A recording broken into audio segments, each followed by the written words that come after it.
Shambling through development for most of the PlayStation 4's life cycle, Days Gone represents the talented Bend Studios' stab at an open-world zombie apocalypse.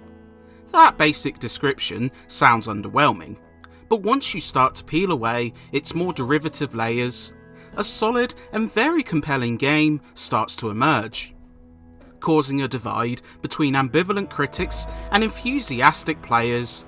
Deacon's tale of sorrow and grief proves engaging, while a plethora of well-designed, fun open-world activities keeps you playing on.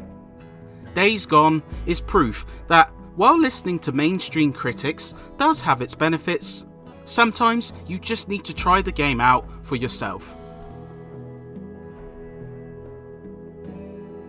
Like Sons of Anarchy meets The Walking Dead, Days Gone follows the drifter Deacon St. John and his friend Boozer, both former motorcycle club members trying to survive in a bleak post-apocalyptic Oregon, overrun by dangerous freakers and vicious humans.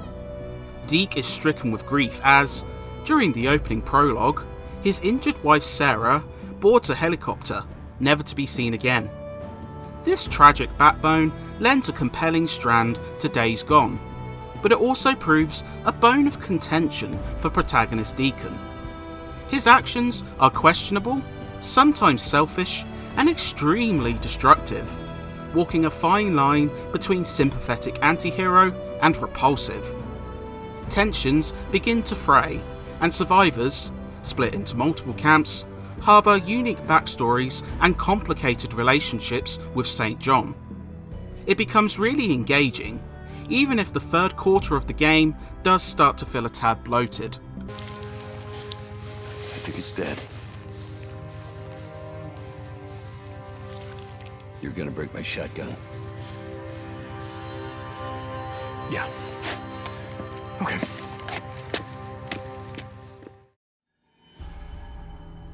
Days Gone melds a number of familiar elements, echoing the patchwork nature of Sleeping Dogs back in 2012. Giving you a fairly large space of Oregon as your playground, you'll open up more of the world as you progress through the story, with distinct camps allowing fast travel between points. Deacon can ride his motorcycle and take pot shots with his sidearm, or travel on foot, the latter letting you enter combat with hostiles. Hostile camps often start in a stealth state, allowing you to sneak behind guards and perform a grisly kill.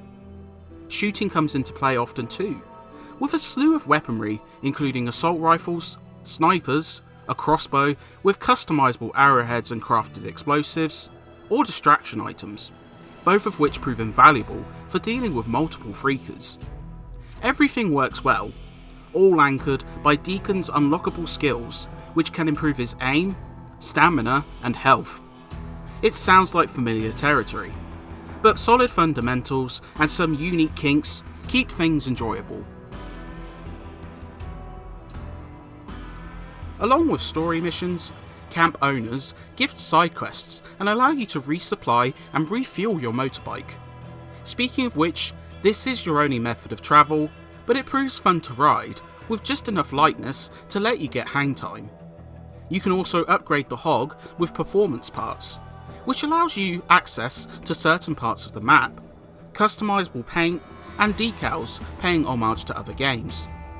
There's definitely a lot of busy work here, and while plentiful cutscenes and character development keep you wanting more, the game's pacing is definitely uneven, with a particular slog during your visit to the south of Oregon.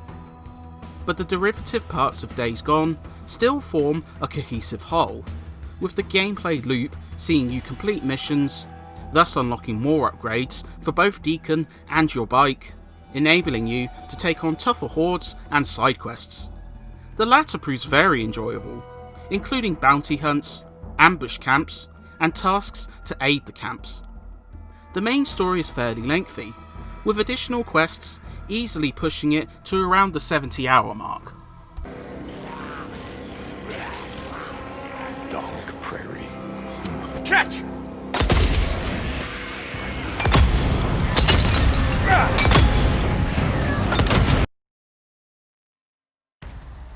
Throughout development, Hordes have been one of Days Gone's key selling points. The tech is very impressive indeed, seeing dozens of freakers swarm the screen at once, and very few instances of slowdown.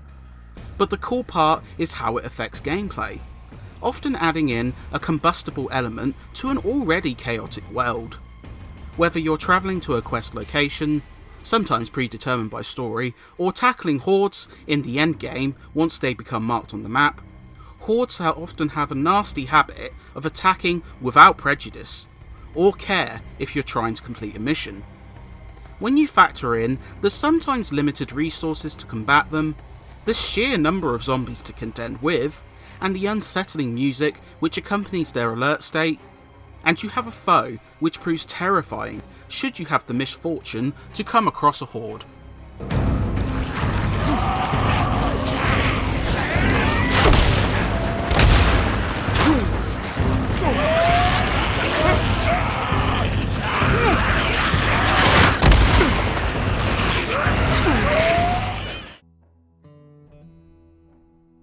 Days Gone, despite the aforementioned technical feat, isn't always the prettiest game. Some of the smaller details, like NPC models and animations, look a touch dated, and some noticeable visual bugs can snap you out of the experience. But Oregon makes up for these shortcomings. A dreary tundra with dilapidated tourist hotspots, beautiful weather effects, especially snow, and remnants of normality brutalised by an apocalypse. The voice work is great, particularly Sam Witwer's layered motion capture performance of Deacon St. John, adding heft to many cinematics. The music, utilising a mix of carefully placed acoustic accompaniments and more dread-inducing scores, works really well, and the brutal combat sound effects punctuate every action. Despite a seemingly derivative surface, Days Gone proves an enjoyable zombie romp, which stays compelling in spite of some pacing missteps. The familial elements of this oversaturated genre gel together with the quirks of a dilapidated Oregon, making for a mostly engaging experience. The tragic narrative thread works, even as you swing from sympathising to despising Deacon St. John, and the terrifying presence of hordes adds tension to everything you do. It doesn't quite live with the best of Sony's catalogue of PS4 exclusives, but despite games like Horizon Zero Dawn edging it out, this is one sandbox you don't want to sleep on.